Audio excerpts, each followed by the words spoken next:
নমস্কার বন্ধুরা, আমার রান্না জগতে তোমাদের স্বাগত। আজকে এমন একটা রেসিপি নিয়ে চলে এলাম যেটা তোমরা যে কোনো নিরামিষ দিনে কিন্তু বানালে সবাই হাত চেটে খাবে। চলো তাহলে দেরি না করে আজকে রেসিপিটা বানানো শুরু করা যাক। আজকের রেসিপির জন্য এখানে আমি মটর ডাল নিয়ে নিয়েছি। ডালটাকে আমি একদম সারা রাত ভিজিয়ে রেখে দিচ্ছি। ডালটা একদম দেখো ভিজে গেছে। এবার এটাকে মিক্সিং জারে নিয়ে নেব। মিক্সিং জারে নিয়ে নেব।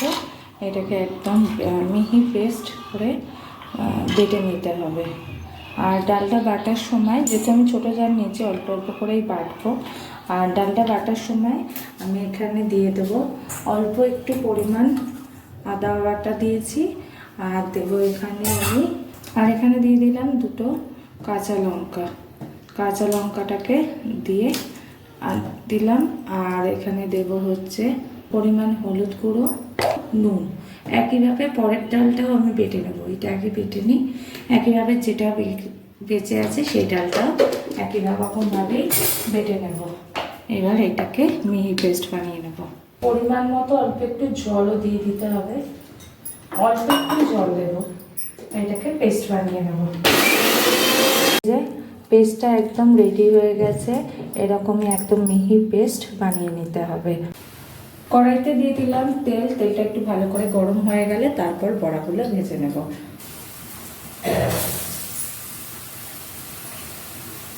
বড়ার আকারে এগুলোকে ভেজে নিতে হবে। ছোট ছোট করে একটু করতে হবে। আর একটু এই বড়াগুলোকে একটু লাল করেই ভেজে নিতে হবে। বড়াগুলোকে ঠিক এরকমই লাল করে ভেজে নিতে হবে।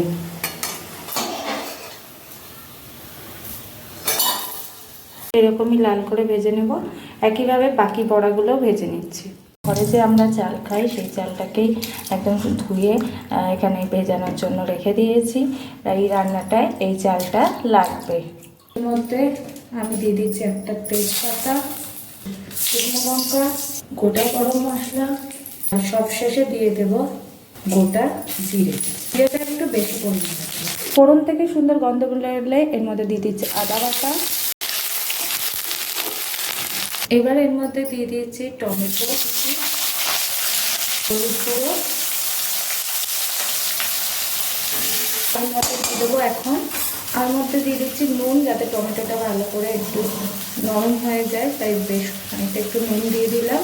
মশলাটাকে একটু জল দিয়ে ভালো করে একটু নাড়িয়ে চাড়িয়ে নিয়ে তারপর এটাকে একটু ঢাকা দিয়ে রাখবো, যাতে টমেটোটা একটু সেদ্ধ হয়ে যায়। মশলাটা দেখো একটু টমেটোটা নরম হয়ে এসছে। এবার গুঁড়ো একটু ধনের গুঁড়ো দিলাম, ওটা জিরের গুঁড়ো, ধনের গুঁড়ো। আর দিয়ে দিলাম এর মধ্যে জিরের গুঁড়ো, ভাজা জিরের গুঁড়ো। পরিমাণ জল দিয়ে মশলাটাকে কষিয়ে নিতে হবে। আর মশলাটা যতক্ষণ কষছে আমি এখানে কিছু আলু ডুমো করে রেখেছি। এটাকে এই সময় দিয়ে দেবো, যাতে মশলার সাথে ভালো করে আলুটা সেদ্ধ হয়ে যায়। এই সময় আলুটা দিয়ে দিচ্ছি। আলুটা যাতে সুন্দরভাবে সেদ্ধ হয়ে যায় এই সময় দিয়ে একটু নাড়িয়ে চাড়িয়ে এটাকে এবার ঢাকা দিয়ে মশলার সাথে কষতে দেবো।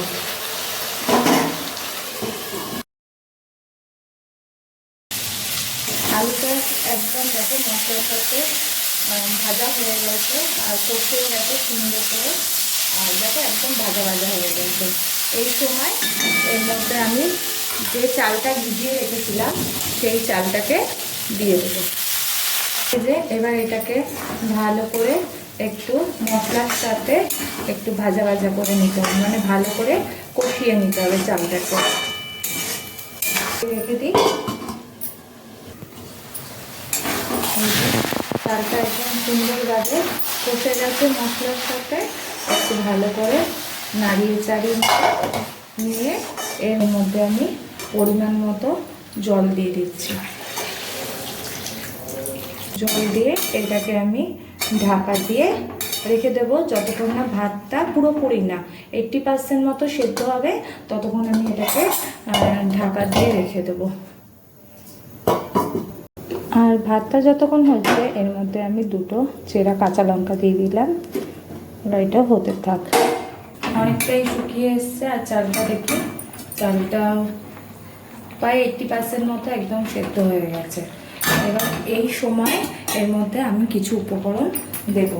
একটু চিনি স্বাদ মতো, একটু গোলাপ জল দিয়ে দেবো, এর পরিমাণ কেওড়া জল। এগুলো হচ্ছে অপশনাল, তোমরা যদি না চাও না দিয়ে শুধুমাত্র ঘি আর গরম মশলা দিয়েও কিন্তু নামিয়ে দিতে পারো। 2 ফোঁটা মতো মিঠা আতর।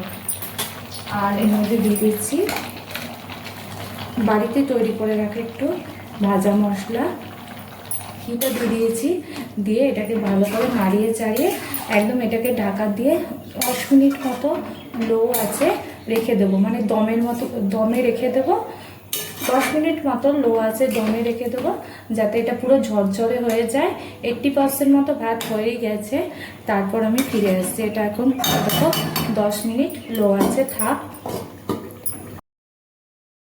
এটা প্রায় হয়ে গেছে। এই সময় এর মধ্যে বড়াটা দিয়ে দেবো, তাহলে বড়াটা ভাঙবেও না আর মুচমুচে ব্যাপারটাও থাকবে আর ভেতরটা জুসি হবে।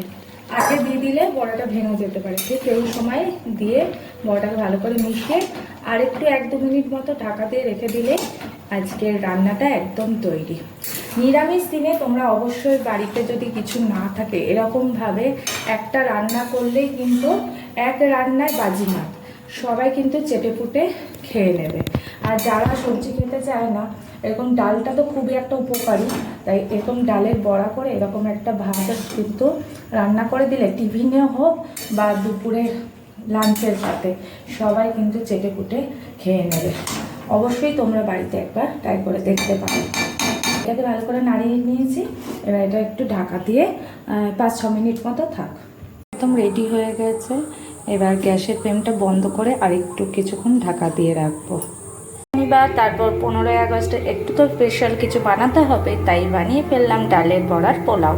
অবশ্যই বাড়িতে একবার ট্রাই করে দেখো, দারুণ খেতে হয় কিন্তু। অবশ্যই একবার ট্রাই করে কিন্তু দেখতে ভুলো না। আর আজকের রান্নাটা কেমন লাগলো তোমাদের যদি ভালো লেগে থাকে একটা লাইক করে দিও, আর আমার পাশে থাকতে আমার চ্যানেলটাকে সাবস্ক্রাইব করে দিও। আজকের মতো তাহলে এখানেই শেষ করি, আবার দেখা হচ্ছে নতুন এক রেসিপির সাথে।